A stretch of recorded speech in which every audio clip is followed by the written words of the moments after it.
আজকে কি রান্না করলাম দেখো। এখানে মনে করো মুরগির মাংস কাইটটা নিয়েছি, আজকে ঝুল করে মুরগির মাংস রান্না করতে বলছে। এখানে 4 পিস মাংস নিয়েছিলাম ঘি দিয়া ভাজার জন্য আমার জন্য।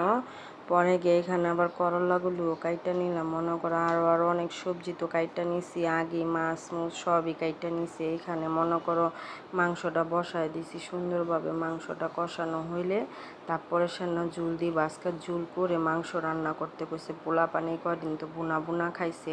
এই যে এখানে রুই মাছটা ভাঙ্গা আলু দিয়া করলা দিয়া রান্না হয়ে গেছে গা। করলা দেওয়া পরে নামাই নিলাম।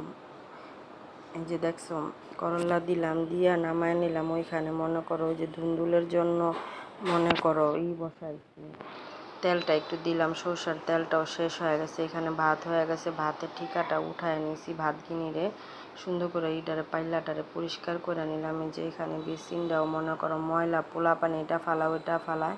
ফালানোর পরে এই যে বেসিনটারে পরিষ্কার করলাম, কাপড়গুলো শুকা দিতে হইব। বুয়া তো ধুইয়া ফালায় থুয়া জায়গা মনে করো এগুলি মনে করো পরিষ্কার করে নিতে হইব। ওখানে এগুলি এই যে বারিন্দা দিয়ে আসলাম, শুকা দিব মনে করো মেঘলা মেঘলা আবহাওয়া। পরে এই যে মাংসটা আমার কষানো কমপ্লিট হয়ে আইতাছে। এখানে রান্নাটা করল্লাটা তো ঢাইকা দিইনি, ঢাইকা দিলে বলে করল্লা তিতা হয়ে যায়, এটা আমার শাশুড়ি বলতে, এই জন্য ঢাইকা দিইনি, ওইভাবেই রান্না করছি। এই যে এখানে মনে করো ইচা মাছ দিয়া ধুন্দুলটা ভাজি করলাম। এই যে সুন্দর করে আগে ইচা মাছগুলো ভাজা ভাজা করে নিলাম, একটু হালকা মশলা দিছিলাম, মশলার সাথে এটারে ভাজা ভাজা কইরা নিয়ে তারপরে ধুন্দুলটা দিয়া দিলাম। এটা খুবই টেস্ট লাগে খাইতে, অনেক মিষ্টি মিষ্টি লাগে, ঝাল ঝাল লাগে, অনেক মজা লাগে খাইতে।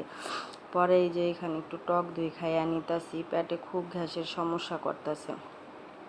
পরে এখানে যে টক দই দিয়ে মাঠা বানায় নিলাম, একটু লেবুও চিপড়ায় দিলাম সাথে। এই যে ধুন্দুলে দেখো কোনো পানি দিইনি, আস্তে আস্তে এই যে পানি উঠে গেছে। এখন তরকারিটার মধ্যে এই যে ঝুল দিয়া দিলাম, ঝুল দিয়া দিলাম। কেমন হয়েছে দেখে জানাবো। আল্লাহ হাফেজ।